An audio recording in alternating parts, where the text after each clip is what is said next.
Although students across the United States recite the Pledge of Allegiance daily, how many of them know the history and subsequent values of its words?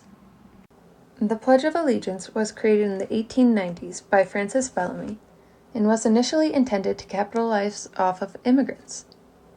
Bellamy appreciated patriotism in public schools, but he created this pledge with raising sales of magazines in mind, not school systems. Although this itself is not an issue, he was known for seeking to define true Americanism, meaning he had a prejudice against people not of his racial standards, for he thought not fully white immigrants were virtually unassimilable. The general outside view of the Pledge of Allegiance, especially to those who have not grown up with it, is that they believe it is abnormal and at times even discomforting.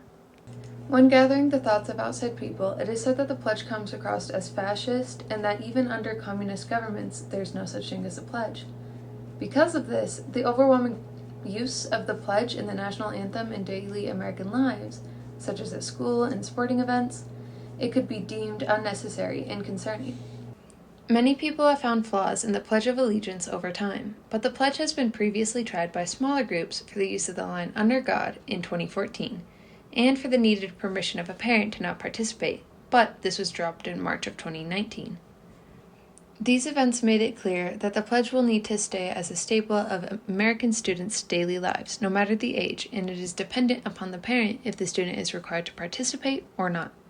In knowledge of the pledge's significance in America, many people, students or otherwise, refuse to stand in protest of larger American issues, such as police brutalities and political issues. Due to the state of the country right now, she doesn't feel like she can stand for the pledge, and she'd want to remain seated. The Pledge of Allegiance is something every American household knows by heart, but with the knowledge of its history, how it is seen by those who are not raised by it, its previous legal hearings, and the current-day protests against it, there are questions raised as to why it is regulated in schooling at all ages in America.